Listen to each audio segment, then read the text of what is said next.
अपनी बाइबल, अपना डिवोशन, अपनी प्रार्थना करने के लिए निकलना ही निकलना है, जाना ही जाना है। उसके बिना नींद नहीं आएगी।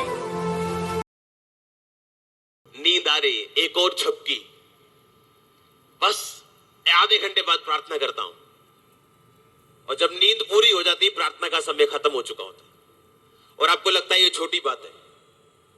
फिर आपके मन में क्वेश्चन आते हैं, क्यों मेरी लाइफ में ये काम अब तक नहीं हुआ, क्यों?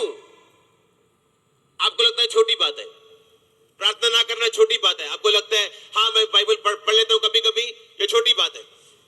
एक अन्य जाति को रीडिंग की वैल्यू मालूम है, अन्य जाति को पढ़ने की वैल्यू मालूम है, और वो बुक्स पढ़ रहा है ढूंढ ढूंढ के, और आपके पास दुनिया की सबसे ज्यादा बिकने वाली पुस्तक बाइबल मौजूद है, दुनिया की सबसे सच्ची, सुच्ची, ताकतवर, और वो आप पढ़ते नहीं हो।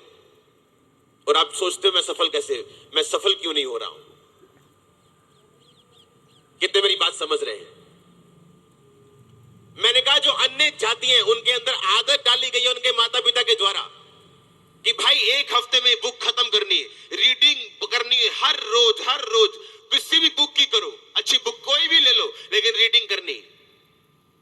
हर ग्रेट बंदा आपको बुक पढ़ने वाला मिलेगा, चाहे वो हिंदू हो, क्रिश्चियन हो, मुस्लिम हो। जो ग्रेट मतलब जो शरीर में ग्रेट है, आत्मा में हो ना हो। और पूछो आज मसीह लोगों से बाइबल पढ़े कितने दिन हो चुके? एक पास्टर किसी के घर गया, खाना वाना खाया, प्रेयर की, वापिस आ गया। पीछे से औरत ने फोन किया, कहती पास्टर साहब आप मेरा चम्मच, उसका मिल नहीं रहा था, चांदी का चम्मच औरत का। सारा घर ढूंढ लिया, चम्मच नहीं मिला उसको। एंड में उसने पास्टर को फोन किया, उसी ने चुराया होगा। कहती पास्टर साहब हमारा चम्मच ले गए वापसी पे। कहता बहन अपनी बाइबल खोल के देख, मैं उसमें रख के आए होगी, मेरे को मालूम है तो अपनी बाइबल नहीं पढ़ती, तूने सारा घर ढूंढ लिया होगा, बाइबल नहीं ढूंढी होगी। उसके बाइबल में बीच में था चम्मच। आमीन।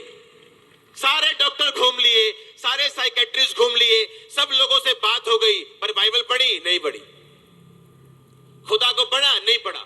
परमेश्वर ने कहा मैं तुझे प्रभावशाली बनाऊंगा, लेकिन तुम्हारे अंदर वैल्यूज होनी चाहिए, एक कमिटमेंट, एक वेदी कि मैं इतने घंटे प्रेयर करूंगा रोज, एक वेदी कि मैं इतने चैप्टर बाइबल के रोज पढ़ूंगा, मैं बुक का कोई ना कोई हिस्सा पढ़ूंगा, ये वेदी है। मेरी वाइफ को मालूम है मैं दुनिया में जहां मर्जी हूं, लेकिन एक समय है दिन का और एक रात का जहां मेरा ध्यान बस वही होता है, फिर घूम घुमा के। आमीन।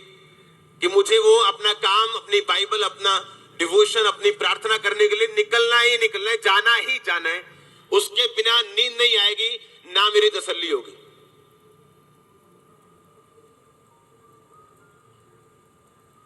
आपको लगता है